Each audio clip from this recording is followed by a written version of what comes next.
Assalomu alaykum talabalar. Bugun nasib qilsa Turkiy xalqlar adabiyoti fanidan eng so'nggi ma'ruza mashg'ulotimiz. Mana o'tgan darslarda biz bir chekkadan Turkiy xalqlar adabiyoti bilan tanishib berdik. To'g'rimi? Qaysi xalqlar adabiyoti bilan tanishdik?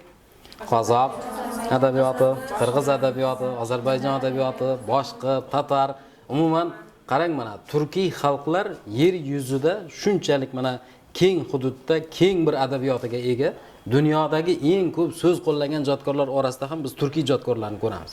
Mana dunyoga mashhur bo'lgan, dunyoning bir pandnoma ruhidagi asarlar jihatdan ham sharq adabiyoti o'ziga xos.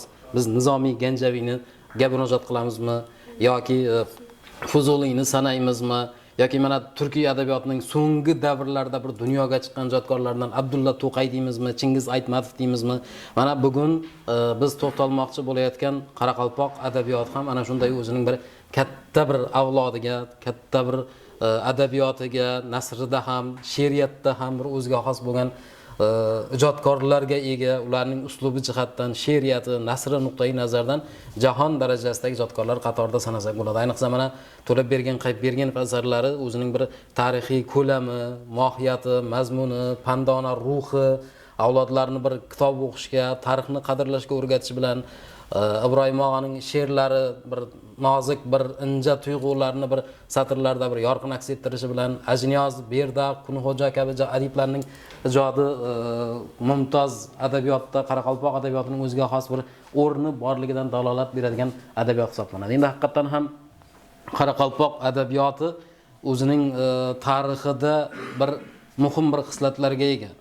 Ko'p bir bosqichni bosib o'tdi. Ayniqsa folklor nuqtai nazardan, xalq og'zaki ijodi nuqtai nazardan Qoraqalpoq adabiyoti nihoyatda boy. Mana buni so'nggi yillarda Qoraqalpoq folklorining 100 tomligi e'lon qilinganligi bilan ham izohlash mumkin. Ana shunday ertaklar, Xovjar, yor, kelin salom va bir qancha boy dastonlar fikrimizning bir dalili sifatida xizmat qilishi mumkin. Endi Qoraqalpoq adabiyoti mana nihoyatda ko'p dedik, folklor namunalariga boy dedik. Mana 100 tomlikni ko'rib turibsiz. Har bir dostonda mana yedigi, ertaklar, afsonalar, Qo'blan dostoni va boshqa ana shu janrdagi namunalari bilan nihoyatda boy. Mana aytish, Yaramazon qo'shiqlari, Xovjar, Jo'qlov, ana shu namunalar Qoraqalpoq folklorining o'ziga xosligini belgilab beradi. Bir jihat esdan chiqmaslik kerakki, folklor umum turkiy madaniy meros sifatida bir qancha janriy jihatdan barcha janrlar umumiylikka ega. Mana oddiygina ertaklarda, dastonlarda biz boshqa xalqlar, boshqa turkiy xalqlar folklori bilan umumiy bo'lgan juda ko'p xislatlarni ko'ramiz. Va kerak bo'lsa, umumbashariy folklor madaniy merosi bilan bir umumiylikni ko'ramiz. Lekin shu bilan birgalikda Qoraqalpoq xalqigagina xos bo'lgan, ularga xos yumor va bir boshqa ko'p jihatlarga bir duch kelamiz. Qoraqalpoq xalqigagina xos bo'lgan xususiyatlarni juda ko'p uchratamiz. Xo'p, umuman Qoraqalpoq folklori deyarli 19-asrgacha xalqning bir badiiy tafakkurining mahsuli sifatida yashab keldi va shu bilan birga Qoraqalpoq adabiyotining mumtoz adabiyotining bir yirik namoyandalari ham yetishib chiqdi. Shulardan biri mana birinchi suratda ko'rib turganingiz Jiyenjirov va keyinchalik mana Kunxo'ja, Berdaqlar Qoraqalpoq adabiyotining beshigini boshlab berdi. Qoraqalpoq adabiyotini bir atak chechak qildirdi va adabiyot sifatida bir mavjudligini ko'rsatib bera olgan ijodkorlar bo'ldi. Ayniqsa mana Jiyenjirov bir baxshi sifatida Qoraqalpoq xalqining bir atoqli baxshisi sifatida Ulug'tog', Po'sqan yil dostonlari bilan, Xushqoling do'stlar she'rlari bilan xalqning ko'nglidan nihoyatda o'rin olib keldi va keyingi davrlar ijodkorlari uchun bir shamchiroq vazifasini bajarib berdi. Keyingi davrlarda mana biz Kunxo'ja, Ajniyoz, mana institutimiz nomidagi va Berdaq larning bir asarlari Qoraqalpoq adabiyotida mana O'roqchilar, Tuya ekansan, Ajniyozning Bo'zatov, Berdaqning Shajara, Yernazarbiy, Aydosbiy, Ahmoq podsha asarlari o'zining bir real hayot manzaralarini tasvirlab berish nuqtai nazardan xalqda ana shu ijodkorlarga bo'lgan hurmat hissi, ana shu ijodkorlarning asarlari bilan ulg'aydi. Shularning ruhida tarbiya topib keldi. Keyinchalik mana 20-asrda Qoraqalpoq adabiyoti alohida bir yo'nalishga tushib oldi. Zamonaviy adabiyotshunoslik mezonlari bilan baholana oladigan alohida bir adabiyot bo'lib shakllandi va ayniqsa mana 20-asr boshlarida mana 20-30 yillarda birinchi ko'rib turgan Jo'lmurzo Aymurzaevlar, Ayapbergen Musayev, Abbos Dabilov, Sadiq Nurimbetovlar ayniqsa 20-asr Qoraqalpoq adabiyotining bir boshlab bergan ijodkorlardan bo'ldi va mana bizda o'zbek adabiyotida biz odatda darrov jadidlarni eslaymiz. Qodiriylar, Abdulla Avloniylar, keyin Behbudiylar, Cho'lpon, Usmon Nosirlarni eslaydigan bo'lsak, 20-asr boshlarida Qoraqalpoq adabiyotida ana shu suratda ko'rib turgan ijodkorlaringiz ana shu vazifani bajarib berdi, xalqni ma'rifatga chorladi, adabiyotga, ilm olishga chorlagan ziyolilar vazifasini bajardi. Ham mana ko'p ijodkorlar, ayniqsa mana Abdurahmon O'tiyevning suratda ko'rib turganingiz, mana Asanbegimovning, Najm Dovqarayevlarning asarlari Qoraqalpoq adabiyoti tarixini ma'lum bir o'zanga solishga bir sabab bo'ldi. Umuman Qoraqalpoq adabiyotining rivojida qo'shni turkiy xalqlarning ham adabiy aloqalar muhim o'rin tutdi va ayniqsa mana biz ta'lim tili o'zbek tili bo'lgani uchun o'zbek adabiyoti bilan ko'p shug'ullanamiz, ko'p o'rganamiz va shu ma'noda Qoraqalpoq adabiyoti 20-asrda bir qancha qo'shni xalqlar bilan adabiy aloqalarga ega bo'ldi. Juda yaxshi adabiy aloqalarga ega bo'ldi. Xususan mana Mir Temirni aytishimiz mumkin. Oybek, G'afurg'ulom, Qahhor, Uyg'un va Sharof Rashidovlar Qoraqalpoq adabiyoti namoyandalari bilan tig'iz aloqada bo'ldi. Bir-biri bilan mavzu almashinishlar, bir-birlarining asarlarga munosabat bildirishlar va ayniqsa mana nasib qilsa keyingi rejalarimizda ko'rib boraveramiz. Qoraqalpoq adabiyotida ayniqsa Ibrohim og'alar yoki To'labbergen Qaybergenovlar o'zbek adabiyotida va qolaversa qo'shni turkiy xalqlar adabiyot namoyandalari bilan juda yaqin aloqada bo'ldi. Va bu an'ana bugun ham davom etmoqda. Bugun ham so'nggi davrdagi ijodkorlarimiz o'zbek adabiyoti namoyandalari bilan aloqani uzib qo'yishgani yo'q. Umuman bugungi birinchi asosiy to'xtaladigan ijodkorimiz bu Nukus davlat pedagogika institutiga nomi berilgan va Qoraqalpoq adabiyotida o'zining alohida o'rniga ega bo'lgan ijodkor va o'zining she'rlarida odam bolasi bo'lishni bir uqtirgan she'riyati bilan Qoraqalpoq adabiyotida bir o'zining bir o'rnini topib olgan ijodkor Ajniyoz Qo'siboy o'g'li. Qarang mana bu dunyoning ko'rki odam bolasi, so'l odamning ko'kka yetar nolasi deb yozgan ana shu ijodkorga to'xtaymiz. Birinchi nimamizda rejamiz bo'yicha umuman Ajniyoz Mo'ynoqda tug'ilgan. Mo'ynoqqa borib ko'rganlarimiz bormi? O'z adashmasam oramizda Mo'ynoqlik qizimiz bor. Ajniyozning bir evaralari, shularning bir keyingi davomchisi bo'lib o'tirgan mana kim edi? Zayfuna. Umuman Mo'ynoq tumanida Ashamayli qiyot urug'lari yashagan Amudaryo daryosi yonginasidagi Qamish Bo'gat degan ovulda tug'ilgan. Mana shu Mo'ynoqqa borsangiz nasib qilsa, oldingizda mana shu nimadan o'tasizlar. Va bolaligidan juda bir ilmga bir ixlos qo'ygan odam bo'lib o'sdi. Otasi Qo'siboy, uning akasi Baltabek, o'rtancha akasi Ag'jigitlar haqiqatan o'z davrida mard, jasur odamlar bo'lgan. Mana shu xislatlari bilan ham odamlar orasida o'zining bir obro'siga ega bergan. Ayniqsa onasi, biz juda ko'p adiblarning hayotida onaning o'rni katta ekanligini guvoh bo'lib kelyapmiz. Mana Chingiz Aytmatovning o'tgan paytimizda ham qirg'iz adabiyotida enasi va onasi nihoyatda katta rol tutdi deb o'tdik. Va Abayda ham xuddi shunday bo'lgan edi. Esingizdamidi? Momosi, ya'ni dadasining onasi va onasi Abayni shu Abay qilgan, xalq og'zaki ijodiga bir yaqin qilib tarbiyalagan, hatto uni Abay degan taxallusni olishga sababchi bo'lgan uning onalari edi. Xuddi shunday Ajniyoz ham onasi Nazira nihoyatda so'zga chechan, aqlli va xalq og'zaki ijodini juda yaxshi bilgan ayol bo'lgan deb aytiladi. Shu odam Ajniyozning bir Ajniyoz bo'lishiga bir sabab bo'lgan deb hisoblasak bo'ladi. Demak, ayolning oiladagi va umuman farzandning tarbiyasidagi o'rni nihoyatda katta bo'lgan. Yoshligidan haqiqatan ilmga juda qiziqishi bir kuchli bo'lgan. Dastlab ovulda o'zining maktabida tahsil olgan, Xo'jamurod imom madrasasida o'qigan, so'ng onasining vafotidan keyin u Elmurod tog'asinikida ta'lim oladi. Ya'ni onasi vafotidan keyin ukalariga qarash, oilani boqish, ro'zg'or tebratish to'lig'icha Ajniyozning zimmasiga yuklanadi. Ana shu og'ir holatdan keyin u uni tog'asi kafillikka oladi. Ya'ni jiyanimni men hech kimga qaratib qo'ymayman deydi-da, mana shu nimada Elmurod tog'asiga ta'lim oladi deb nimada ko'rib turgan bo'lsangiz, u o'zim tarbiyalayman, uni o'zim o'qitaman deb o'zining madrasasiga olib ketadi. Endi Elmurod oxun bu Buxoro madrasasida o'qigan bo'ladi. Men ta'lim ko'rgan, bir odam bo'ladi, ziyoli odam bo'ladi. Shuning uchun ham uni o'zining madrasasida o'qitadi va Sharqning juda ko'p bir ma'naviy ijodkorlari, ziyolilari bilan tanishtiradi. Navoiy, Fuzuli, Nizomiy Ganjaviy, Hofiz va boshqa adiblarning ijodkorlarning asarlari bilan yaxshi tanishadi. Ajniyozda mumtoz adabiyotga bo'lgan hurmat nihoyatda kuchli. Shuning uchun ham biz uning endi to'g'ri, endi keyingi tahsil davomida ham mumtoz adabiyot bilan ko'p tanishdi. Mumtoz adabiyotga xos, shu g'azallar yaratishga xos bo'lgan yo'nalishni ham biz Ajniyozda ko'ramiz. Qoraqalpoq adabiyotida Sharq adabiyotiga xos bo'lgan mumtoz janrlarning takomili ham shuning uchun aynan Ajniyozning nomi bilan bog'liq.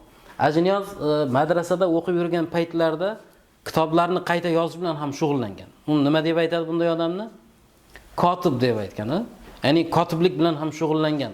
Mana oramizda yurib bugun ham qo'shimcha ish bilan shug'ullanayotganlarimiz bor bo'lsa kerak, kurs o'tayotganlar yo boshqa biron bir ish bilan shug'ullanayotganlar, bu ham Ajniyozga qo'shimcha ish edi. Chunki faqat ta'lim, u onasidan ham ayrilib qoldi, tog'asining qo'lida o'syapti. Demak, qanaqadir bir qo'shimcha ish bilan shug'ullanish kerak edi. Haqiqatan husniy xati juda chiroyli bo'lgan. Men ham ba'zilaringizni husniy xat yozishga majburlayotganim bor edi. Ya'ni Ajniyozga o'xshasin deyotgan bo'lsam kerak-da. Umuman Sharq adabiyoti bilan yaxshi tanish bo'ldi. Mana 16 yoshida Navoiyning devonini ko'chirganligi aytiladi. Kotib sifatida ko'chirib berganligi ham aytiladi-da.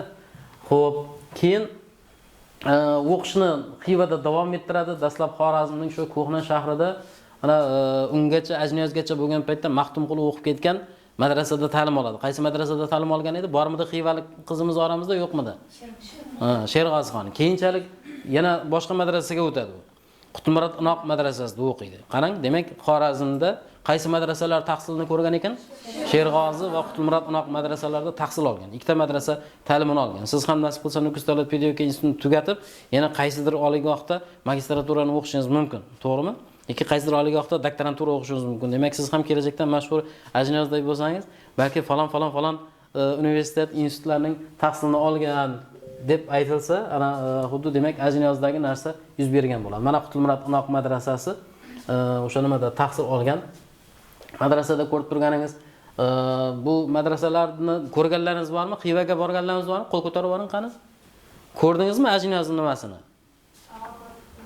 Shu madrasada yozib qo'ygani bor, shu yerda 1840-1845-yillarda Ajniyoz Qo'siboy o'g'li o'qidi degan yozuvni siz ham o'qiganmisiz? Hech e'tibor bermaganmisiz? Demak, borgan paytingizda bundan keyin e'tiborli bo'ling. Siz Ajniyozning nomidagi institutda o'qiyotgan bo'lsangiz, Ajniyoz Xivada o'qigan va o'sha joyda hozirgi kunda yozib qo'ydi tepasiga. Bu yerda Ajniyoz shoiri o'qiganligi haqida mana 1840-1845-yillarda bu yerda shoir Ajniyoz Qo'siboy o'g'li o'qidi degan yozuvni ko'rishingiz mumkin. Xo'p, umuman Ajniyoz umr bo'yi ilm olishdan to'xtagani yo'q. Madrasa tahsilini tugatgandan keyin ham ilm olishda davom etdi. Mana biz ko'rib turganimiz Alisher Navoiy, Hofiz, Sa'diy, Sheroziy va mana Fuzuli kabi mumtoz adiblarning ijodini umr davomida bir puxta o'rganib bordi desak ham bo'ladi. Umuman ijodiy faoliyati davomida bizgacha mana 150 ga yaqin she'rlari, dostonlar yetib kelgan deb aytiladi Ajniyozning. U yetib kelgani faqat. Va shu bilan birga Ajniyoz Qoraqalpoq ziyolilari orasida birinchilardan bo'lib oxun darajasiga yetishgan deb aytiladi. Oxun demak diniy jihatdan savodli odamlarga nisbatangina aytiladigan u bir unvon. Diniy jihatdan bir katta unvon. Ana shu darajaga yetishgan Qoraqalpoq ziyolilari orasida va o'zbek, qozoq, turkman tillarini juda yaxshi bilgan. Qozoq tillarini yaxshi bilishi u Qozog'istonda bir necha marotaba bo'lgan. Turkmanistonda ham bo'lgan, Maxtumqul ijod bilan nihoyatda yaqin tanish bo'lgan. O'zbek tilini juda yaxshi bilganligi u Xivada tahsili davomida mana shu narsaga erishgan. Sharq adabiyoti bilan tanishish davomida ana shu ko'nikmalarga ega bo'lganligi aytiladi. Xo'p, umuman Qozog'istonda mana bir necha marotaba bo'ldi, sayohatlarda bo'ldi. Buni odatda olimlar Ajniyozning Qozog'istonda bo'lish voqealarini ikkita sabab bilan berishadi. Ya'ni Qozog'istonda bo'lganini, Ajniyozning shu Qozog'istonda yurganini. Birinchidan olimlar buni xon siyosati bilan bog'laydi. Ya'ni Qozog'iston dashtlarida Ajniyoz islomni tarqatish uchun, islom dinini keng tarqatish uchun Xivadan yuborilgan ulamolar orasida ham bo'lgan degan qarash ham bor. Va ikkinchidan olimlar mana shu voqeani Ajniyozning unashtirilgan qizining yo'qolishi bilan bog'laydi. Ya'ni unashtirib qo'yilgan qiz yo'qolgandan keyin ota-onasi Ajiniyozga nima qiladi-da? Sen sabab shu narsa yuz berdi degandan keyin u chiqib ketadi. Qozoq dallariga chiqib ketadi va ana shu ikkita sabab bilan izohlaydilar olimlar Ajiniyozning Qozog'istonda bo'lgan voqealarni.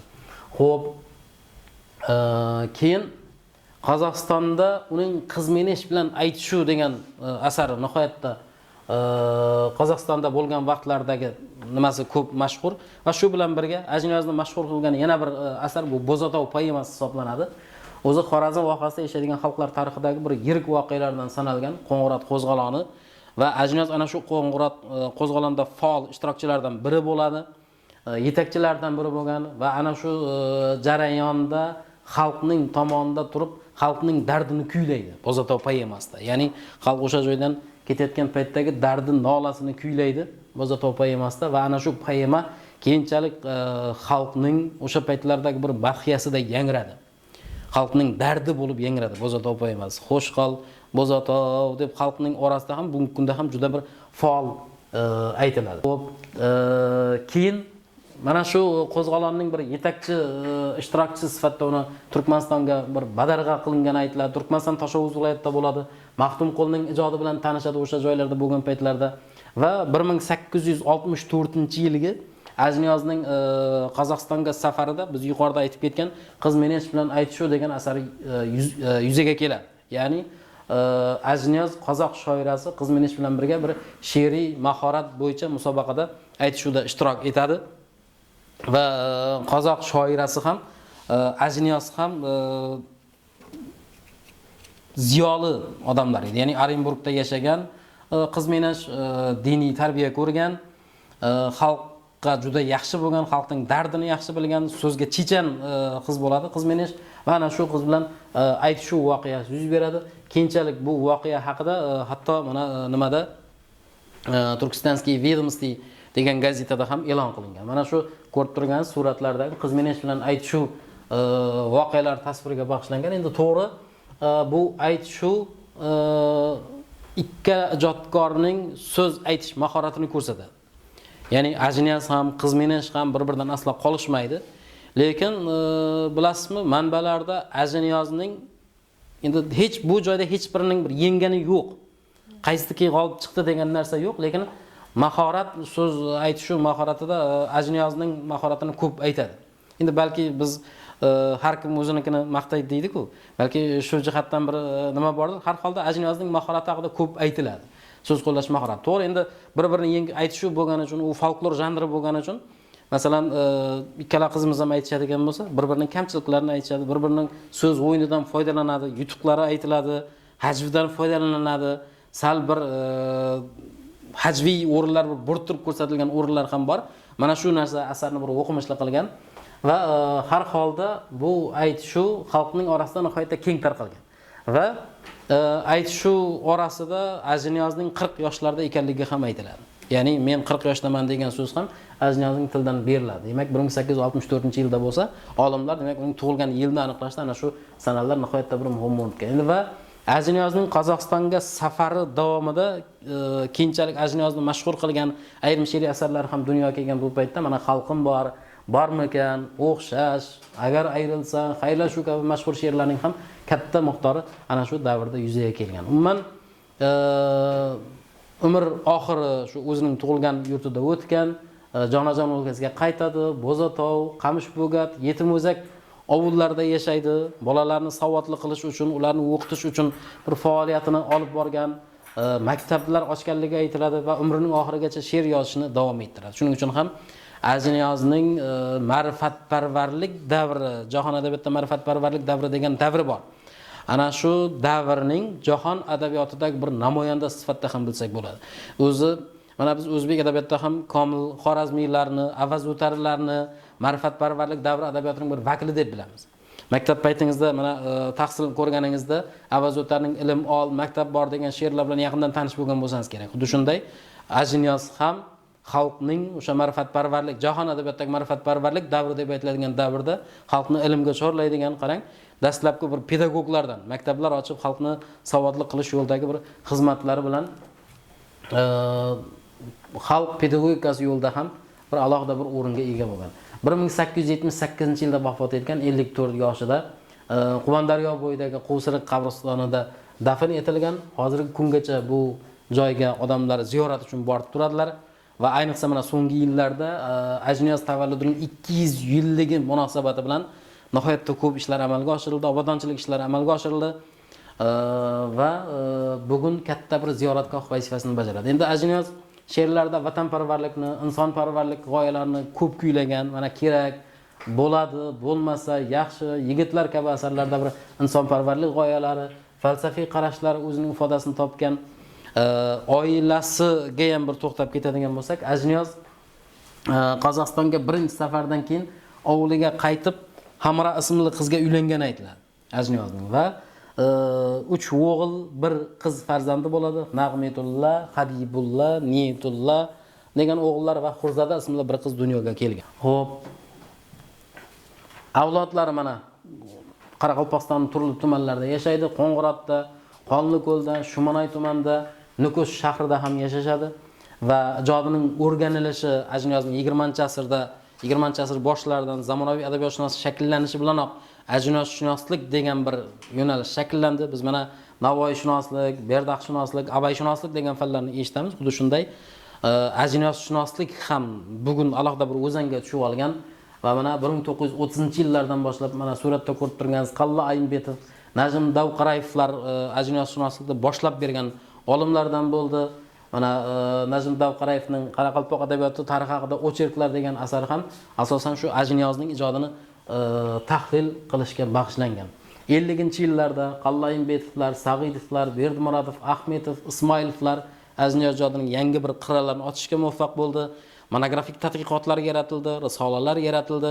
Ajniyoz ijodini o'rganish bo'yicha har holda bu davr alohida bir bosqich vazifasini bajarib berdi. 49-yildan 75-yillargacha bo'lgan davr oralig'ida Qoraqalpoq adabiyotida Ajniyoz ijodini o'rganish yana ham bir keng ko'lamga o'tdi. Qoraqalpoq tilida, o'zbek tilida asarlar chop etila boshladi. 75-yildan boshlab rus tilida nashr etiladi. Ayrim yangi qo'lyozmalar topiladi. Mana suratda ko'rib turganingiz ham mana turli yillardagi 60-chi, 1975-chi, 75-chi yillardagi nashrlarni ko'rib turibsiz. Ajniyoz ijodining ana umuman keyingi davrlar uchun bir bu davr, ya'ni 50-yillar, 60-chi, 70-yillar yangi bir davr bo'lib boraverdi. Har davrda mana keyingi yillarda mana Marat Nurmuhammedov, birinchi ko'rib turgan ijodkoringiz, Husniddin Hamidov, mana bu suratda o'rtada turgan Kamol Mambetov, ustoz Abdusaid Faxraddinov va bu kishini tanidingizmi? Uzoq yillar Qoraqalpoq adabiyotshunosligi va Qoraqalpoq folklorshunosligi uchun bir ko'p ishlar qilib bergan ustozimiz Kenesboy Allambergenov. Shu turkiy tillar fakultetida ko'p yillar davomida faoliyat olib bordi. Ko'rganlaringiz bordir, ustozni. Umuman ana shu insonlar qatori mana so'nggi yillardagi men Ajniyoz ijodini o'rganish bo'yicha mana shu ustozlar juda ko'p ishlarni qilib berdi bizga. Xo'p, hayot haqida mana Karomaddin Sultonov mana qo'limizda kitobi bor. Ajniyoz romanini yaratdi. Alohida roman nasib qilsa, keyingi bosqichlaringizda mana shu roman bilan tanishsangizlar ham bo'ladi. Ajniyoz hayoti, ijodi juda bir yaxshi bir yaratib berilgan, badiiy jihatdan juda bir pishiq asar sifatida dunyoga kelgan bu asar va Ibrohim Yusufning Ajniyoz operasi nashr qilindi. Asarlar o'zbek tilida mana 1962-yildan boshlaboq nashr etildi Ajniyoz asarlari. Umuman Ajniyozni o'qishli qilgan va keyingi davrlarda nomini mashhur qilgan narsa bu uning ijodi bo'lib qoldi. Ajniyoz o'zining she'riy asarlari bilan xalqni ta'lim olishga, ilmli bo'lishga, axloqli bo'lishga chaqirdi. Biz bekorga Ajniyoz degan nomni qayta-qayta ta'kidlamaymiz. Ajniyozni o'qishli qilgan narsa uning baribir she'riyati bo'lib qolaverdi. Mana masalan, Bozotov poemasida yuqorida aytib o'tganimizdek xalqning dardini kuyladi dedik. Qarang, keter bo'ldik endi bizlar bosh olib, xo'sh amon bo'l, bizdan qolding Bozotov. Xo'shlasali qara ko'zga yosh olib, xo'sh amon bo'l, bizdan qolding Bozotov.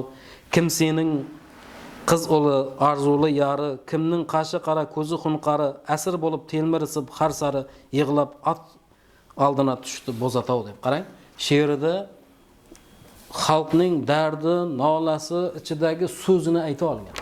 Va shu bilan birga o'zbek tiliga ham asarlar juda chiroyli tarjima qilingan. Endi har holda bu ish hali davom etadi. Adib haqiqatan o'quvchini bir to'g'ri so'zlikka chorlaydi.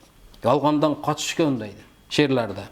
Asrlar mobaynida o'zi mana qon-qoniga singib ketgan, boshiga bir qilich kelsa ham haq so'zni aytishdan qaytmaydigan, odatiy turmush tarziga aylangan mana shu xalqning tabiatini, so'zini o'zining she'rlarida juda yaxshi ko'rsatib bergan. Qarang mana, yolg'on so'zni bir og'iz ham aytmagan, to'g'ri yo'ldan bosh ketsa ham qaytmagan, nomahramdan hech bir yo'ldosh tutmagan oti Qoraqalpoq yillarim bordi deb. Yoki mana boshqa she'rlarda ham sharqona tarbiyaning ajralmas bir qismiga aylanib ketgan bir pand nasihat ruhini Ajniyozning she'rlarida ko'p ko'ramiz. Umrining o'tkinchiligini, yaxshi yomon kunlarda o'zini tutish degan bir g'oyani, axloqiy didaktik tamoyillarni ayniqsa mana ayrilsa degan she'rda juda yaxshi bir ifoda etib bergan, ko'rsatib bergan. Bu dunyodan o'tasan o'ylab ko'r yigit, yoshi ulug'lardan olinglar o'git deb. Qarang, yigitlarni bir ta'lim olishga, kattalarning ruhiga bir so'ziga quloq tutishga, hayotga bir kengroq qarashga bir chorlovchi asar bo'lib yangraydi. Yoki bo'lmasa degan she'r ham bir nihoyatda bir ahamiyatga molik. Shoir o'zining mana shu she'rida yaxshi yomon kishining ta'rif tavsiflarini qilar ekan, gina qudratning zararini, gina tutmaslik kerakligini, ayniqsa mana magistrantlarimiz juda yaxshi biladi. Yuragi toza odamning boshqaga kek saqlamasligini, hamma narsa o'tkinchi ekanligini, ko'ngli qora odamning arazi hech qachon unutmasligi, shu bilan birga o'zgalardan ko'ra donishmandroq, bilimliroq, mulohazakorroq bo'lishni, har narsada hikmat borligi, har narsada keyingi davrda, keyingi bosqichda nimagadir urg'u berishini, qandaydir o'rinda bir foyda keltirishini uqtiradi. Qarang, yaxshining ginasi bo'lmas, yomon odam gina tutsa unutmas, elni kezgan bilan katxudo bo'lmas, xalqdan oshgan aqli hushi bo'lmas deb. Ya'ni har narsa odamning o'rnida bekorga ketmaydi. Har narsaning bekor emaslik. Haqiqatan ijodkor Ajniyoz hayotni teran kuzatgan. Yurtimizning mana turli go'shalarda, safarlarda bo'lgan, o'zga ellarda turli fe'l sajjaga bo'lgan odamlar bilan uchrashadi, ularning turmush tarzini kuzatadi. Ana shu narsa shoirning bir donishmandona bir kayfiyatda bir asarlar yaratishga ham sabab bo'lgan desak ham bo'ladi. Ayniqsa mana bo'lmaguncha she'rida bir ayrim ko'ngli buzuq kimsalarni nasihat bilan ham, amal bilan ham yo'lga solib bo'lmasligini aytadi. Yaratuvchi uning ko'ngliga o'zining ezgu o'y fikrini solmaguncha to'g'rilanmasligini bir badiiy jihatdan bir isbotlab ketgandek. Qarang, ko'ngli buzuq gapga kirmas, nasihatga aslo yurmas. Ming aytsang ham o'ylab ko'rmas, naryog'ida bo'lmaguncha deb. Qarang, odamni bir o'ylanishga chorlaydi-da. Yoki adibning ezgu pand nasihat, shamchiroq misol bir to'g'ri yo'l ko'rsatuvchi bir qalb odamlarning inson hayotidagi o'rnini teran bir anglaydi va mana shuni maqbul bir yechim sifatida ko'rsatadi. Yo'l bilmasang yo'l so'ragil bilganlardan, niyati qalb odamni ish qilgandan, yomon bilan 40 yil davron surgandan yaxshi bilan lahza suhbat bil yaxshi deb. Shoirning yozganidek, Ajniyozning yozib ketganidek, shodlikda davron surmoqqa, mangulik dunyo qurmoqqa, do'stlar bilan jo'r bo'lmoqqa Ajniyozga zamon kerak deydi. Endi haqiqatan ham o'ylab ko'rsak, bugun Ajniyozning zamoni keldi. Qarang, Ajniyozga zamon kerak deb. Negaki 19-asr Qoraqalpoq adabiyotining mumtoz ijodkori Ajniyoz Qo'siboy o'g'li she'riyatining poetik o'ziga xosligini, shoirning asarlari orqali Qoraqalpoq xalqining milliy, madaniy merosini, tarixiy va qolaversa adabiy muhitini, milliy madaniy merosini, etnografiyasini, urf-odat an'analarini, badiiy xususiyatlarini ilmiy asosda tadqiq etish, shu bilan birga qardosh, xorijiy tillarga asarlarni tarjima qilish natijasida tushuntirib borish va shu orqali xalqlar o'rtasidagi bir do'stlikni ta'minlash bugun bir muhim va mana shu madaniy adabiy aloqalarni rivojlantirish har qachongidan ham muhim. Shu ma'noda Ajniyoz ijodini o'rganish, uni xalq orasida targ'ib etish va uni o'qish hali ham davom etaveradi. Va mana Ajniyoz ijodini bir mangulashtirish yo'lida, uning bir nomini abadiylashtirish yo'lida ko'p ishlar qilindi. Mana 1990-yilda Xivadagi madrasaga Ajniyoz hayoti va ijodiga bag'ishlangan ekspozitsiya ishlarini yuqorida ko'rgan bo'lsangiz kerak.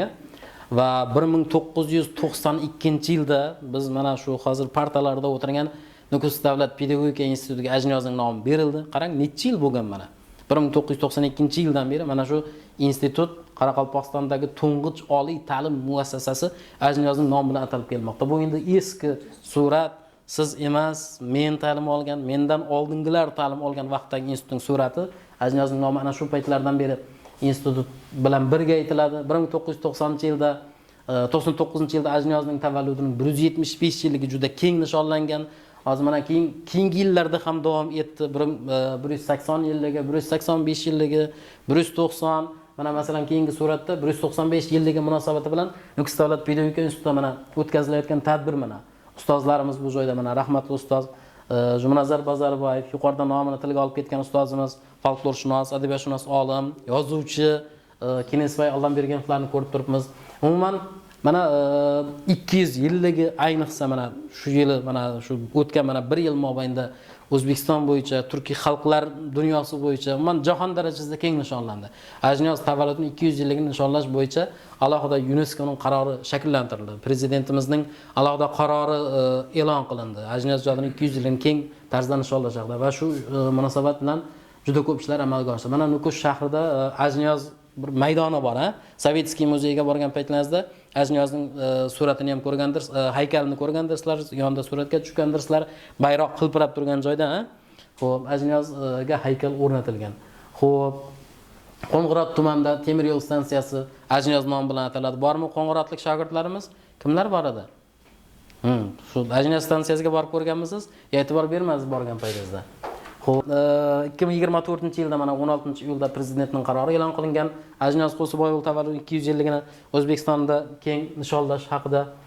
Xo'p, bu kitoblari mana Ajniyozning Bo'zatovli Nazalim, Ajniyoz tanglamali shigarmalari nomi ostida e'lon qilingan kitoblari va Ajniyoz ijodini nashr etish bugun ham davom etmoqda. Mana ko'rib turganingiz Ajniyozning ona tilida, qoraqalpoq tilida yozgan she'ri, Yellarim bardi she'ri. Qarang, so'rasang yelimni qo'shban bizlardan qalpog'i qazanday yellarim bordi. Qatish qilsa kechiringlar so'zlardan Xitoy Qo'ng'irot atli yellarim bordi.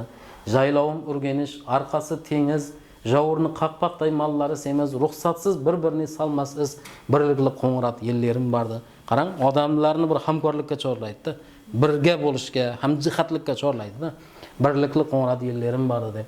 Umuman Ajniyoz o'zining she'riyati bilan, ijodiy merosi bilan xalqning o'rnidan har doim ko'nglidan, qalbidan o'rin olib bordi va shuning uchun ham bo'lsa kerak xalqning bugun ham sevimli ijodkorlardan biri deb aytsak bo'ladi. Bu haykallari mana suratda ko'rib turganingiz, o'sha biz yuqorida ta'kidlab ketgan maydondagi surati.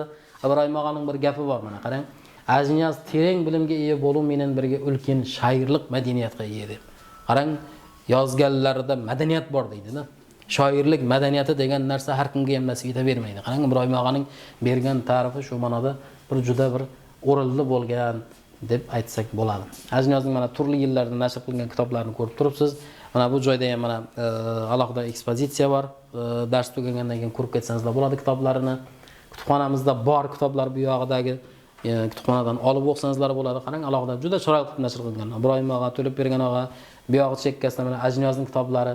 Bu mana turli yillardagi Ajniyoz kitoblari va pochta markalari e'lon qilingan. Bu Ajniyoz Qo'siboyev o'g'lining biz kafedra a'zolari Maqsud va Zuhra Azilovalar bilan birgalikda mana shu tadbirda qatnashdik. Ajniyoz Qo'siboyev o'g'lining 200 yilligi Toshkentda noyabr oyida juda keng miqyosda nishonlandi. O'zbekiston bo'yicha O'zbekiston turli viloyatlardan, turli turkiy davlatlardan, chet ellardan qatnashdilar, turli davlatlarning elchixonalaridan vakillar keldi. Ajniyozning 200 yilligi Qoraqalpog'istonda ham, Toshkentda ham juda katta ko'lamda nishonlandi. Xo'p, ana shunday. Endi bir ikkita savol bilan murojaat qilib ko'raylik. Qani, oramizda Ajniyozni biladiganlar bormidi? Kim uning she'rini biladi? Biron bir oramizda bormi Ajniyozning she'rlaridan yodlagan, Ajniyoz ijodidan tanishgan? Kim tanish Ajniyoz ijodi bilan? Kimdir nimadir deya oladimi Ajniyoz haqida? Xo'p. Ajniyoz Qo'siboyev o'g'lining Jaxsi degan she'rini yoddan bilaman. Ya'ni adam uli adam qadrini bilmesi, ondan dizde o'tlab yurgan mal jaxsi. Aytgan so'zning ma'nosini bilmesi, ol adamdan tilsiz o'sgan lal jaxsi. Dunyoga chiqqan so'ng bergey Xudoyi, den sog'liqning hech bo'lmas tengi tayi, har kimning o'zini Misrda jayi, shukr sana yeting qadrin bil jaxsi. Rahmat, juda yaxshi. Nima demoqchi shoir bu she'rda? Nima chorlaydi kitobxonni?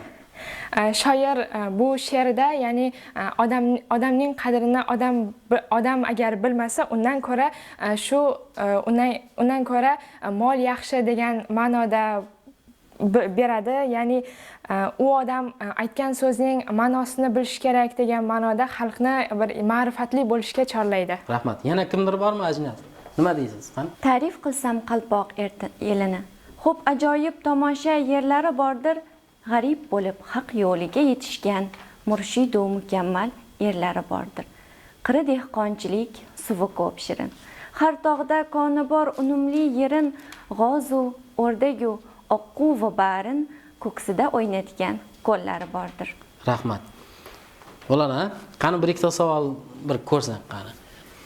Ajniyozning madrasada o'qishi bilan birga yana qanday ish bilan shug'ullangani haqida gaplashgan edik. Qanday ish bilan shug'ullanadi yana? Madrasa ta'limidan tashqari? Madrasa ta'limidan tashqari yana kotiblik qilgan. Xo'p, kimning devonini ko'chirganligi haqida? Alisher Navoiyning devonini o'zi ko'chirgan. Juda yaxshi. Xo'p, qani Seri Murodova Ajniyoz Xorazmning ko'hna shahri Xivada qaysi madrasalarda ta'lim olgan edi? Aytavering. Qayerda ta'lim olgan edi Ajniyoz? Qayerdagi madrasalarda? Xivada. Qaysi madrasalar tahsilini ko'rdi? Sherg'ozixon madrasasida. Xo'p, do'stlarimiz ham sizdan oldin gapirib yubormoqchi bo'lyapti. Xo'p, Ajniyoz ijodini o'rgangan adabiyotshunos olimlarni bir sanab bering. Ajniyoz ijodini o'rgangan adabiyotshunos olimlardan biri bizning fakultetimizda. Kim ekan? Ismi Kenesboy Kenesboy Karimbayev edi. Allambergen. Kenesboy Allambergen domlar. Juda ko'p olimlar tomonidan o'rganilgan. Xo'p, umuman keyingi ijodkorga o'tamiz. E'tiboringiz uchun rahmat. Xo'p, qarang. Endi Qoraqalpoq adabiyotida 21-asrda mana juda ko'p aytilayotgan nomi bir ijodkorimiz bor yana. Ibrohim og'a katta bir o'ringa ega. Qoraqalpoq she'riyatining bir ulkan darg'alaridan biri. 20-asrdagi Qoraqalpoq she'riyatining boy teragi deb aytiladi. Ibrohim Yusupov she'riyati va umuman O'zbekiston qahramoni Ibrohim Yusupov, To'labbergan Qaytberganov bilan birgalikda To'labbergan og'a Nasrda juda bir barakali ijod qilgan bo'lsa, Ibrohim Yusupov o'zining she'riyati bilan kitobxonlar ko'nglidan o'rin oldi. Nafaqat Qoraqalpoq adabiyotining, balki o'zbek adabiyotida ham, o'zbek kitobxoni uchun ham nihoyatda tanish. Maktab paytingizda mana qaysi viloyatda o'qishingizdan qat'iy nazar Ibrohim og'aning she'riyati bilan tanish bo'lgansiz, maktabda she'rlarni o'qigansiz va shu ma'noda asarlari o'zbek tiliga va boshqa qardosh tillarga ham tarjima qilib kelinmoqda. Ibrohim Yusupov she'riyati. Umuman Ibrohim Yusupov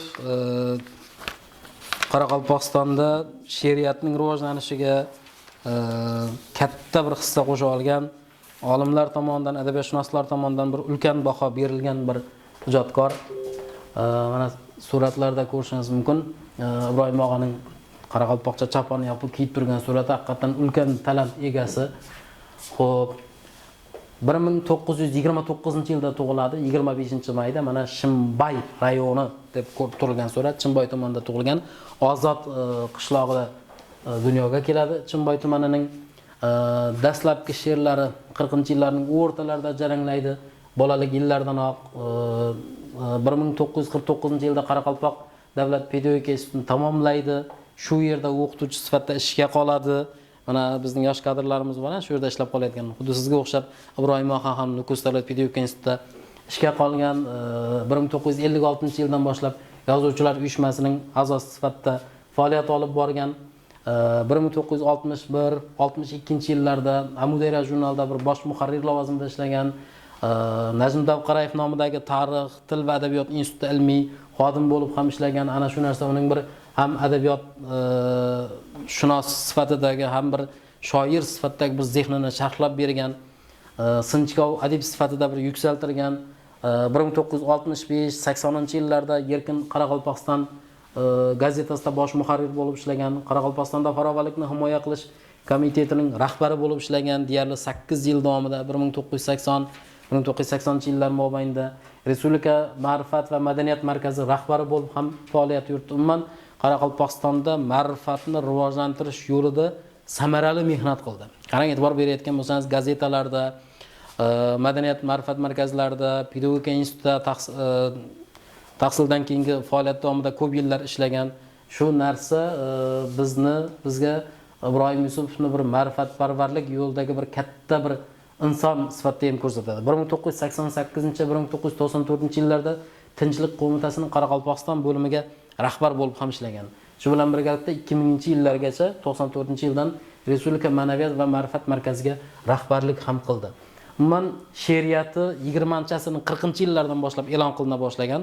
Matbuotda o'zining she'rlari bilan Ibrohim og'a ko'rinib boshlagan va bolaligidan xalq og'zaki ijodi namunalariga, sharq adabiyoti durdonalariga katta ixlos qo'ygan, ana shu ruhda ijod qildi desak ham bo'ladi va shu narsa uning asarlarini o'qishli qildi.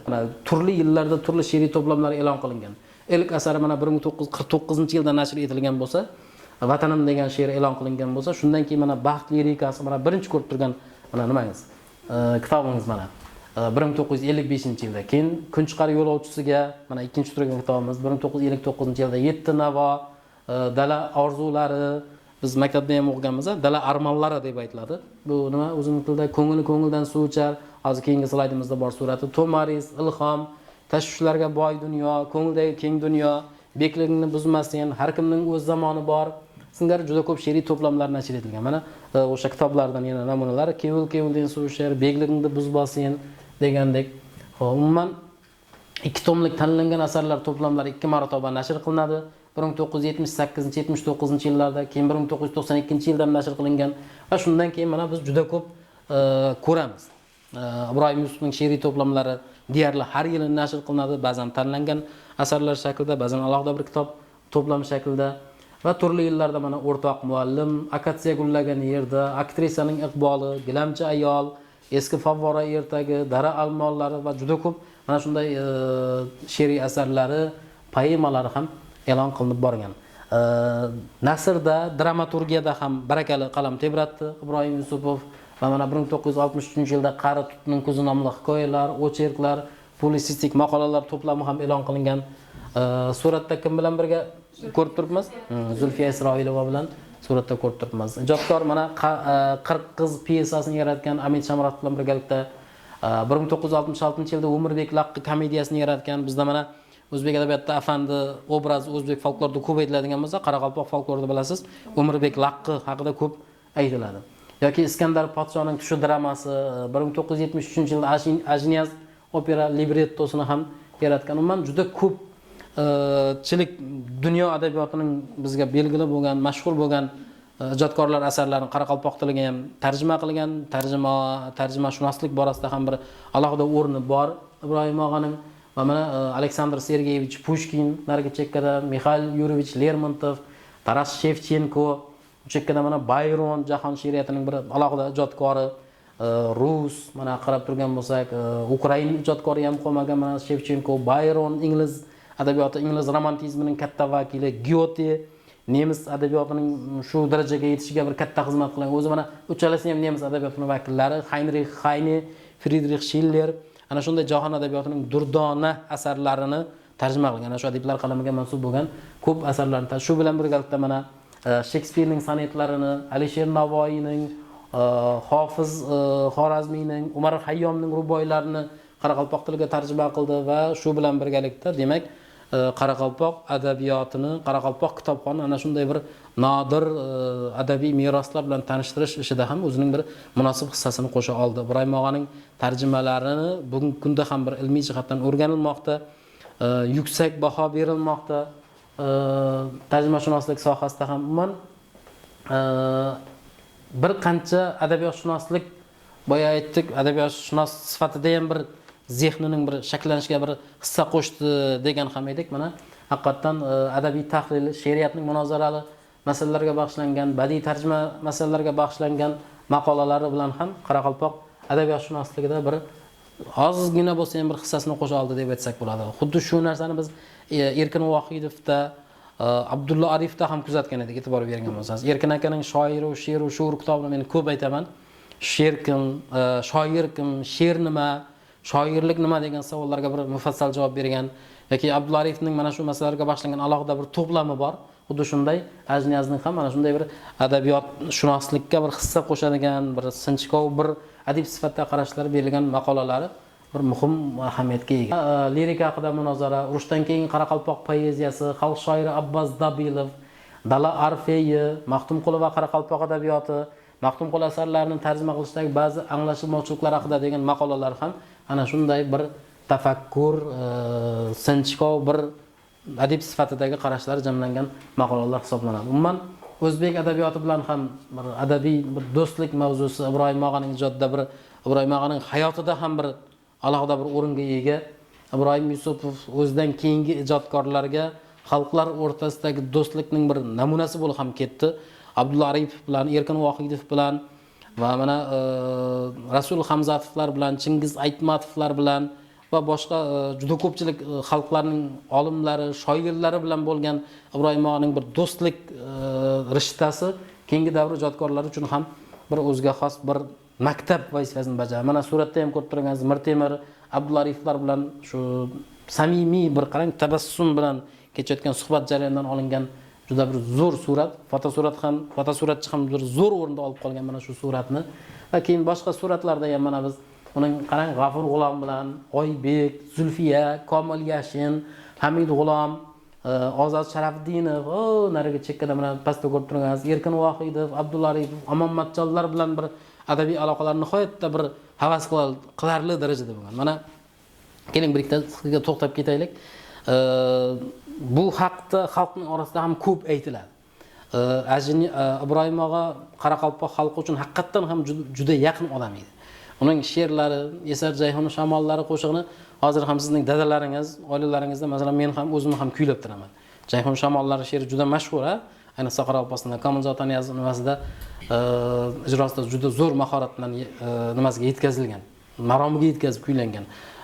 Qoraqalpog'iston Respublikasining madhiyasining muallif ham Ibrohim Yusupov. Mana o'zining she'riyati bilan xalqning diliga shu qadar yaqin bo'lganki, mana biz o'zbek adabiyotida Muhammad Yusuf qanday bir xalqona shoir deb hisoblaymiz. Ibrohim og'a ham xuddi shu ma'noda xalqning o'zining shoiri bo'ldi.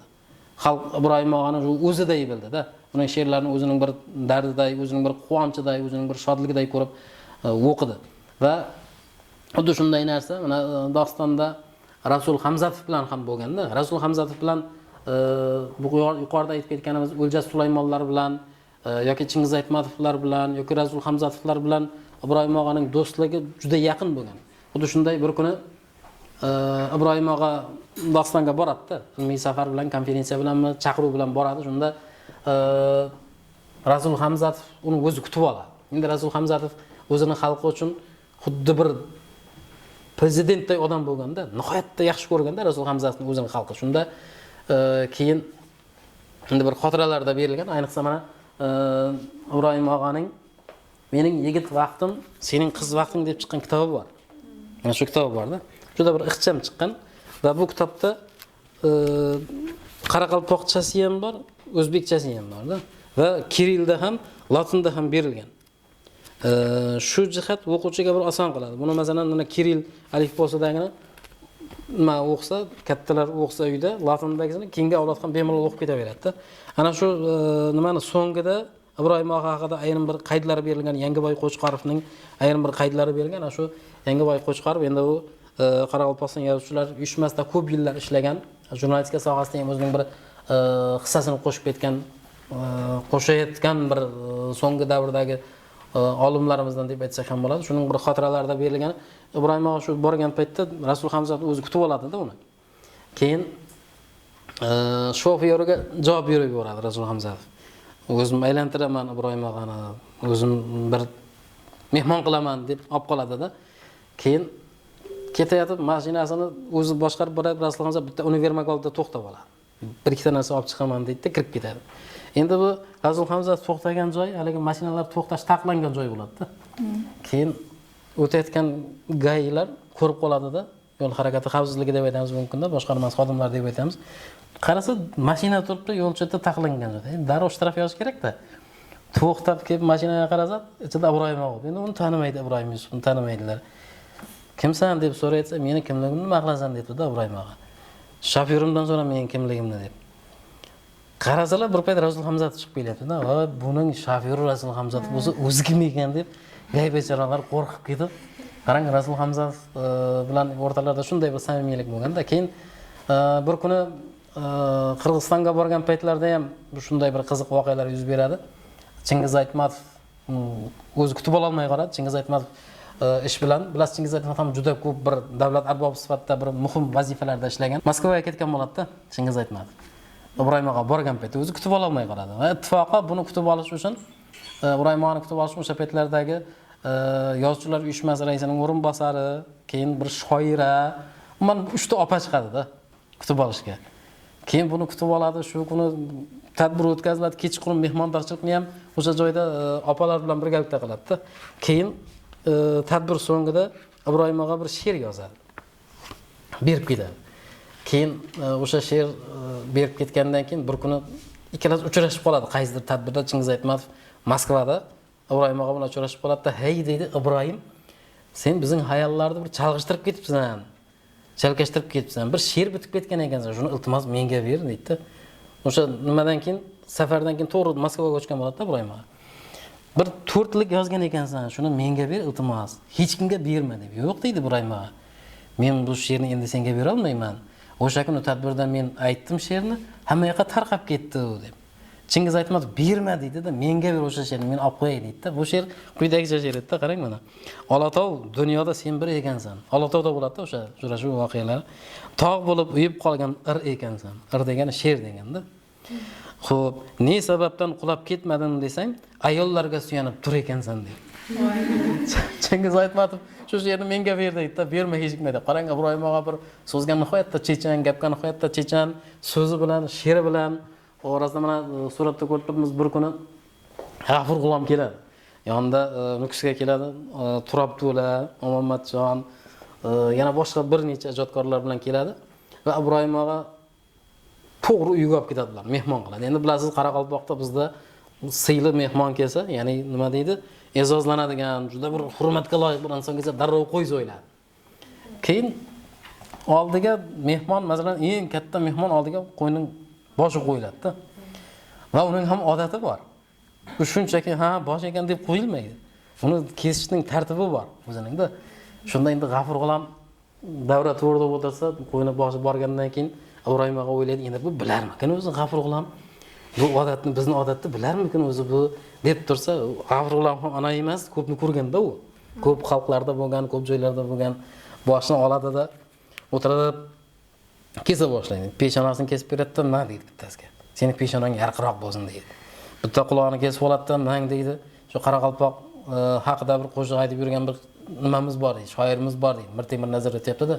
Shunga olib borib beringlar, quloq sal og'irroq bo'lib qolgan uni so'nggi paytlarda deb. Yana bittasiga kesib oladi-da, Turab To'laganmidi? "Sen" deydi, "ko'zoynak taqasan, ko'zing yaxshi ko'rishi kerak" deydi-da, shuni beradi. Keyin nimaga Ibrohim og'a tilidan kesib beradi. "Ma" deydi, "Sening tiling ham, diling ham o'tkir. Shu ko'nglingdan, shu tilingdan shu eng yaxshi shu qalbingdagi so'zlar chiqib kelaversin" deb Ibrohim og'a tilidan kesib bergan. Ya'ni umuman Ibrohim og'a xalqlar orasidagi bir do'stlikni, adiblar o'rtasidagi bir samimiy munosabatlarni ham saqlab qolgan, shular bilan bog'liq xotiralarni ham ko'p qoldirgan bir ijodkor. Umuman turli yillarda, keyingi yillarda ham ko'p she'riy to'plamlar chop etildi Ibrohim og'aning.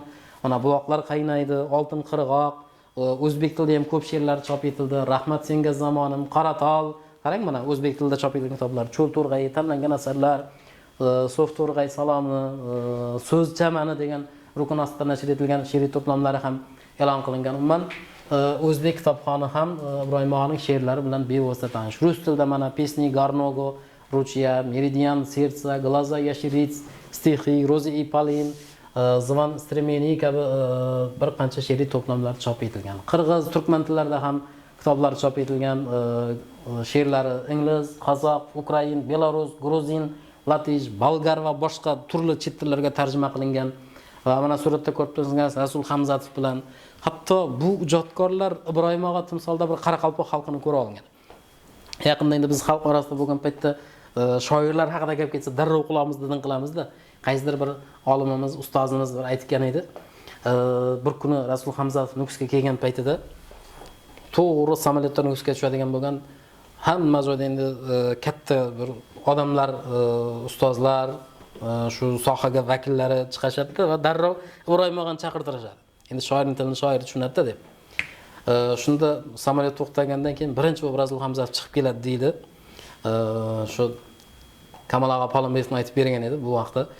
Chiqib kela sola shunday trapda turib, "Salom Ibrohimning yeli" deb qichqiradi-da.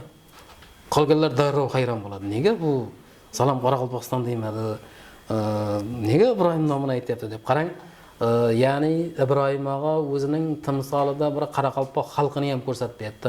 Qoraqalpoq xalqining fe'l sajiyasini o'zining she'rlari bilan, donoligini, Qoraqalpoq xalqiga xos bo'lgan bir to'g'ri so'zlik, biz odatda so'zni to'g'ri aytib ketaveramiz-ku. Imanib o'tirmaymiz. Xuddi shunday bir xalqimizga xos bo'lgan ana shunday bir xislatlarni bir ko'rsatib bera oldi. Qarang, ikkalasining o'rtasida samimiy suhbat ketyapti bu joyda ham. Ibrohim og'a bir tabassum bilan turgan surat tushib qolgan mana. Rasul Hamzatov bilan bo'lgan suhbatlardan biri bo'lsa kerak. Umuman Qoraqalpog'iston Respublikasida xizmat ko'rsatgan san'at arbobi faxriy unvonini olgan, Berdaq nomidagi Qoraqalpog'iston davlat mukofoti bilan taqdirlangan, Hamid Olimjon nomidagi O'zbekiston davlat mukofotining laureati ham ko'p yillar O'zbekiston Qoraqalpog'istonda deputat sifatida faoliyat olib bordi. O'zbekiston Oliy Majlisida, Qoraqalpog'iston Respublikasi Jo'qorg'i Kengasida deputat sifatida faoliyat olib borgan.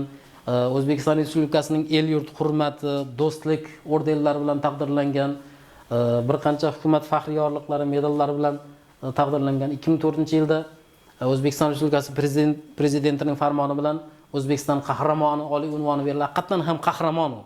Shu xalqning qahramoni, O'zbekiston haqiqatan qahramoni.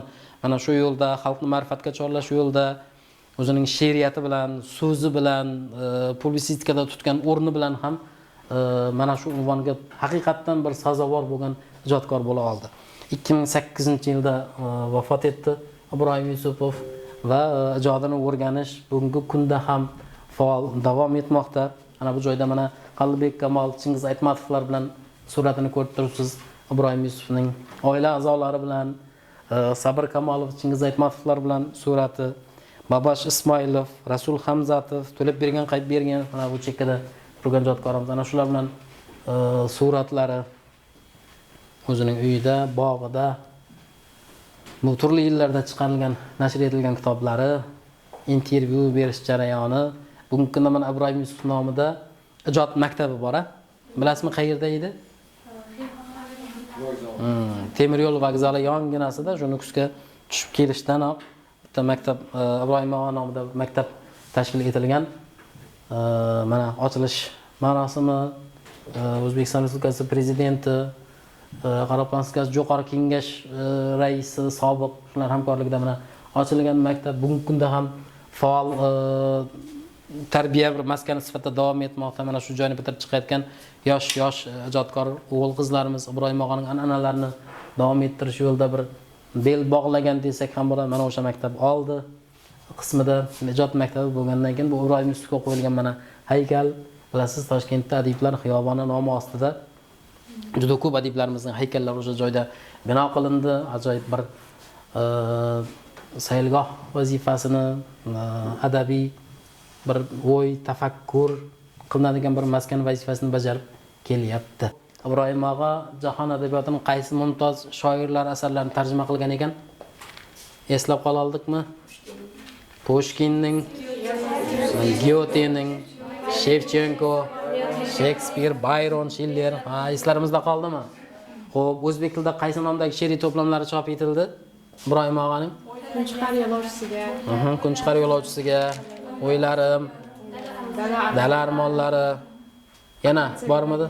Akatsiya gullagan joyda, rahmat, Sof To'rg'ay salomi.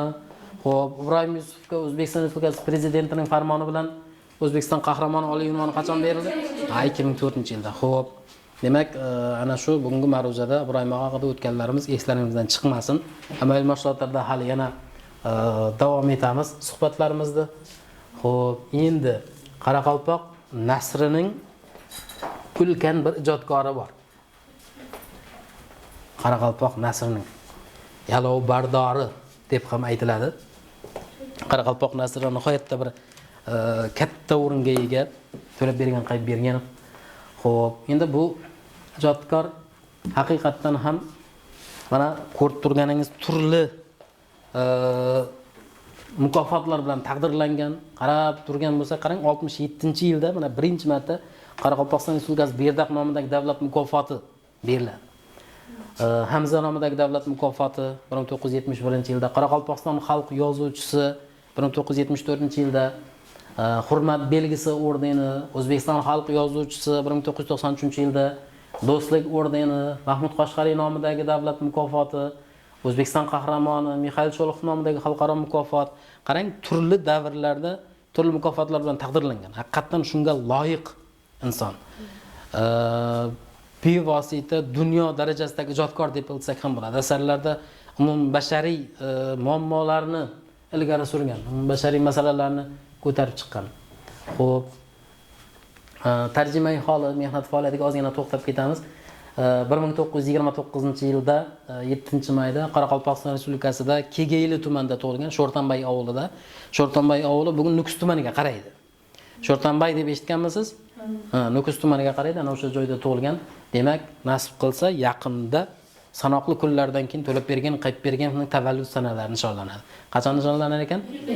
7-may kuni. Har yili Qoraqalpog'istonda, O'zbekistonda turli viloyatlarda adibning tavallud sanalari keng miqyosda nishonlanadi. Xo'p, bu o'sha mana qarang, Assalom Aqmang'it e'tibor bergan bo'lsangiz, yaqinroq nimadan ko'ramiz? Hozir endi Nukus tumaniga qaraydi dedik. O'sha joyda mana To'labbergenova haqida kichkina bir lavha bor mana. Kichkina emas, endi kattagina lavha. Shu joyga kirish yo'lda tasvirlangan. Xo'p, umuman bolalikdan boshlab juda qobiliyatli bo'lgan. Hali 6-7-sinf paytlaridayoq maktabning boshlang'ich sinf o'qituvchilariga qo'shimcha dars berganligi aytiladi. Maktabda kichkina bolachalarga, 2-4-sinf o'quvchilariga qo'shimcha dars bergan.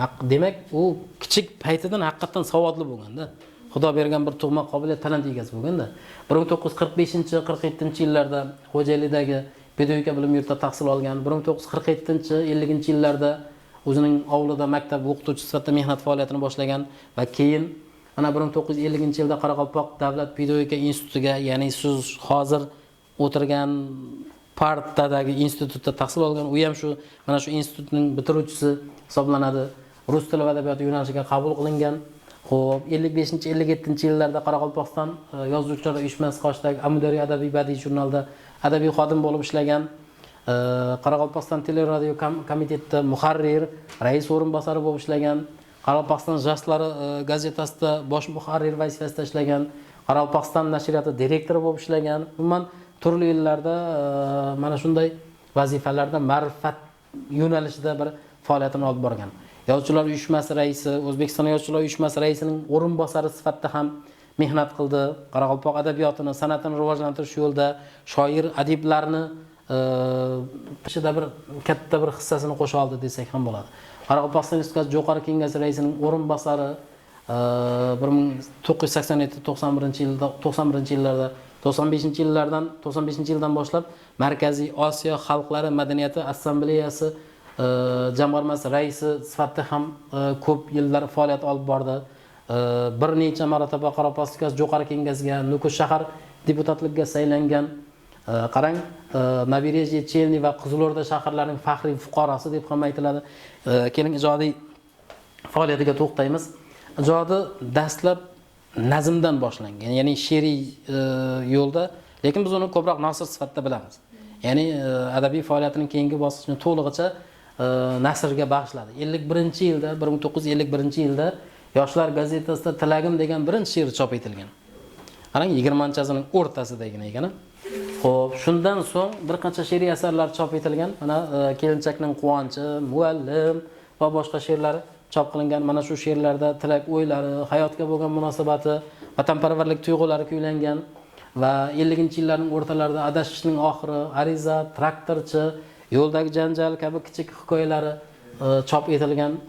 1956-yilda shu nasr yo'ldagi dastlabki bir alohida bir bo'rtib ko'rinadigan asar Sekretar qissasi e'lon qilinadi. Ikkinchi jahon urushi davridagi shu o'smir maktab o'quvchisining hayotini tasvirlashga bag'ishlangan qissa va bu qissa 1956-yilda Qoraqalpog'iston adabiyoti va san'ati, Qoraqalpog'iston adabiyoti ham iskustvosi deb aytilgan o'sha paytlarda mana shu gazetada 2-3, 4-sonlarda e'lon qilingan va shundan darrov e'tiborga tushadi. Esingizda bo'lsa, O'tkir Hoshimov ham dastlabki Cho'l havosi qissasidan darrov e'tiborga tushib ketgan edi. Xuddi shunday mana shu qissa bilan To'labergen Qaytbergenov darrov taniladi. 1958-yilda muallimga rahmat qissasi yaratilgan. Chingiz Aytmatovning birinchi muallim qissasiga bir o'xshash ruhda yaratilgan, ya'ni Qoraqalpoq ovullarida ma'rifat tarqatgan bir o'qituvchi obrazini yoritib bergan asari. Va 1971-yilda O'zbekiston Respublikasi Hamza nomidagi davlat mukofoti bilan Qashqariy xalqaro Qashqariy mukofotlari bilan taqdirlangan Bloknot so'ylaydi birinchi hikoyalar to'plami 1961-yilda e'lon qilingan. So'nggi hujum nomli romani mana turli yillardagi nashrlarni ko'rib turibsiz. 20-30-yillardagi tarixiy voqealarga o'zining munosabatini bildirgan asari To'labergen Qaytbergen va unga bir To'labergen qilgan, uni bir nomini mashhur qilgan narsa tarixiy mavzudagi romanlari bo'ldi, bilasiz.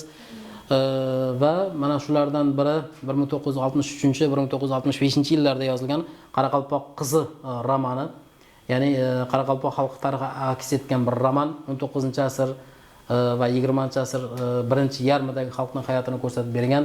Jumagul Zaripov obrazi orqali Qoraqalpoq ayollarining bir qismatini ko'rsatib bergan asari.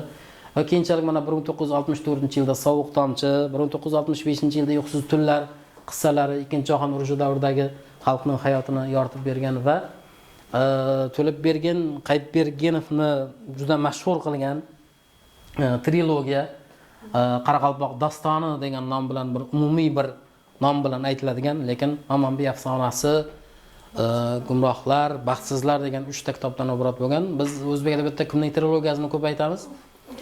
Said Ahmadning 3 trilogiyasini ko'p aytamiz. Xuddi shunday To'labergen Qaytbergenovning Qoraqalpoq dostoni degan 3 romandan iborat trilogiyasi da bir hali hech ham tadqiq qilinmagan 18-asr tarixiy voqealarni bir aks ettirib berishni o'zining oldiga maqsad qilib qo'ygan. Mana birinchi nima Daston va Qoraqalpoq umumiy nomi va birinchi kitobi Mamanbey afsonasi romani hisoblanadi.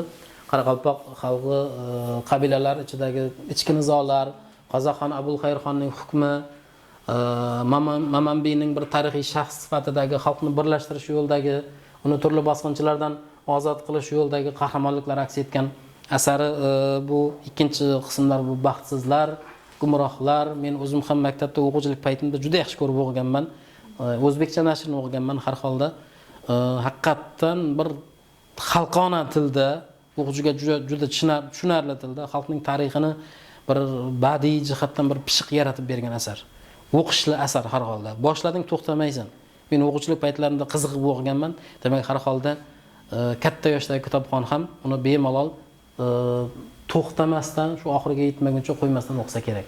1978-yilda adibning Qoraqalpoqnoma roman essesi e'lon qilingan va keyingi yillarda mana 1992-yilda U dunyodagi bobomga xatlar roman essesi chop etilgan. Haqiqatan bir biz Chingiz Aytmatov asarlarini ko'p aytamiz, umumbashariy mavzuda yozilgan deb. Mana shu asar ham To'labergen og'aning mana shu asari ham haqiqatan umumbashariy masalalarga bag'ishlangan, ekologiya mavzusi ko'tarilgan. U dunyodagi odamga xatlar asarida, ya'ni xuddi dunyo adabiyotida bir xat orqali o'zining bir ichki sirtida ayta olmagan gaplarini bir aytgan nimani ko'p ko'rasiz. Masalan, Frans Kafka Otamga xat degan bir asari bor edi. Xuddi shunday To'labergen og'aning ham u dunyoda Otamga xatlar asarida bir ekologik muammolar ko'tarilgan, xalqning dardi ko'tarilgan desak ham bo'ladi. Ya'ni muallif shu dunyoviy muammolarni tasvirlashda murojaat usulidan foydalanib aytgan gaplari bor. Qarang, kechir ota deydi. Suhbatini qarang. Sening bilan hech bo'lmasa xat orqali gaplashmasam, har xil o'ylardan boshim yorilib ketishi muqarrar. O'zimning va xalqimning boshiga tushgan ekologik ofatdan qalbim dardlarga to'la deydi. Qarang, ya'ni ekologiya masalasini bir murojaat ikkita odamning suhbati misolida ko'rsatib berganda, qarang otaning javobini: "Erka nabiram, ruhimni tinch qo'y. Tiriklarning masalasini tiriklar yechadi-ku dersan balki.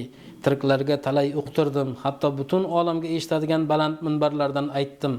Hozir barcha tiriklar faqat hayot mavjud jonzot kabi qimirlab o'zaro shovqinlashgani bo'lmasa, bari kar" deb. Mana shu asar xalqaro Mixail Cholxov nomidagi mukofot bilan taqdirlangan. Yozuvchi o'sha tarixiy haqiqatni, bugun biz ko'p aytadigan ekologik muammoni o'zining asarida badiiy bir pishiq qilib yaratib bergan. Va umuman 2003-yilda Qoraqalpoqman tavakkilchiman asari, Familiya piyesasi, Berdaq, Oydo'z bobo dramatik asarlari yaratildi. To'labergen Qaytbergenovni o'zbek adabiyotida ham nihoyatda muhim o'ringa ega. Biz 1959-yildayoq mana 30 yoshlar paytlardayoq sekretar qissasini o'zbek tiliga tarjima qilinganini ko'ramiz. Nasriddinov, Shomuhammedovlar, bu Shomuhammedov, Shoislom Shomuhammedov o'zbek tiliga tarjima qilgan va asar Baxtiyor Nazarov tomonidan juda bir yuksak darajada baholangan. Biz olim Baxtiyor Nazarov Ilyos Muslim tarjimasida keyin yana bosilgan 1979-yilda va 84-yilda Ko'z qorachiq romani tarjima qilingan. Vaqtni hisob-kitob tez-tez gapiramiz. 3 jildlik asar tarjima qilingan o'zbek tiliga 1982-83-yillarda Lola Tojiyeva tarjimasida Nobijon, bu suratda ko'rib turgansiz, Nobijon Boqiyning umumiy tahriri ostida nashr qilingan va Chingiz Aytmatovning qarang aytgan nimasi bor. O'sha Qoraqalpoq dastoni haqida.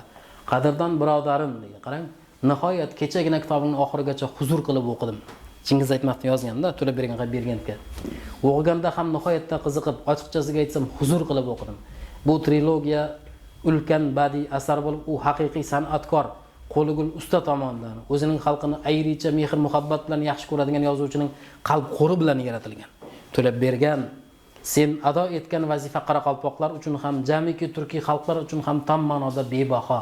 Doston yozganing uchun rahmat. Qarang, Chingiz Aytmatovning yozgan xatini. To'lab bergan qilib bergan. Mana bu suratda mana ikkalasining bir samimiy bir kulib turgan holatdagi suratini ko'ryapsiz. Chingiz Aytmatov bilan haqiqatan ikkalasining do'stligi nihoyatda qalin bo'lgan.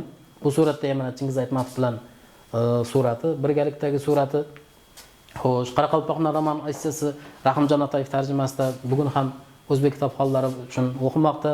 Professor Kengasboy Rahmonovning aytishicha, to'lab bergan qaytib bergan Qoraqalpoq nasriga, xususan qissachiligiga liro-epik yo'nalishdan bir alohida bo'lgan liro-psixologik yo'nalishni olib kirdi deb baholaydi. Va shu jihat ham uning asarlarini bir o'qishli qildi desa ham bo'ladi. Kichik paytidan Abdulla Qahhorning nazariga tushdi. Asarlar tarjimasida Abdulla Qahhorning ham alohida o'rni bor deb aytsak ham bo'ladi. Ular O'razboy Abdurahmonov, Qoraqalpog'istondagi alohida yozuvchi Baxtiyor Genjimuratov bilan tushgan suratlari. Umuman qarang, kitob yozishga to'lab bergan qaytib berganning o'zining nimasi bor? Bir darsimizga bir yakun sifatida, so'ng so'z sifatida aytsak ham bo'ladi. O'zining ta'kidlagan gapi bor mana. Qarang, kitob yozishga jazm etishdan avval oqibatini astoydil o'ylab ko'rish ijodkorning nafsoniyati, fahm farosati, halollikka bog'liq deydi. Dunyoga kelgan kitobning taqdiri qanday bo'lishi esa bu davrning, qolaversa, hamisha odil hakam vaqtning ishi.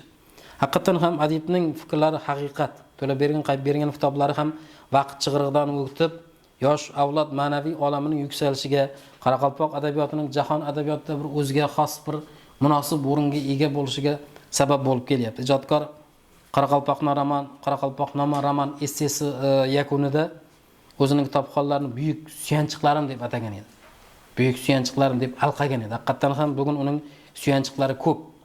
Biz filolog sifatida ham, oddiy kitobxon sifatida ham to'lab bergan, qaytib berganini yaxshi ko'ramiz va uning buyuk o'zi aytgandek bir buyuk suyanchig'i bo'lib qolishga harakat qilaveramiz. Bu mana turli davrlarda adabiyotshunoslar, olimlar bilan tushgan suratlari, talabalar bilan bo'lgan uchrashuvdagi suratlari, bu umrining oxirlarida yozuvchilar uyushmasidagi biz odatda eski binoda o'qigan paytlarimizda Navoiyning Boburning tavalludiga men taklifnoma olib borardim. Xuddi shu xonasida o'tirgan bo'lardi. To'lab bergan og'a kirib Sultonbek borib ketasizlar, ba'zan taklifnoma tarqatishga yordam berasizlar-ku. To'lab bergan og'aga shu Navoiy tadbiriga taklifnoma berib ketadi. Xo'p, ana shunday. Xo'p, e'tiborlariniz uchun rahmat. To'lab bergan og'a haqida savol bormi, ijodi haqida? Kimda savol bor? Darsimiz ham nihoyasiga yetay deb qoldi. Savol bormi? Nima bilasiz to'lab bergan haqida? Kimdir bormi asarlarini o'qigan, tanishgan, ijodi bilan tanishgan? Bormi oramizda, yo'qmi? Bormi? Nimalar o'qiganmiz? Turib javob bersangiz ham bo'ladi.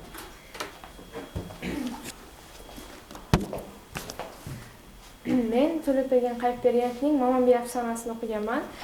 Mamanbey afsonasi bu Qoraqalpoq xalqining bir tarixi sifatida shu davrdagi Qoraqalpoq xalqini qanday bo'lganligini, u yerdagi ichki nizolar, hollarning bir-biri bilan tortishuvlari, xalqning ahvoli ochib berilgan asar hisoblanadi.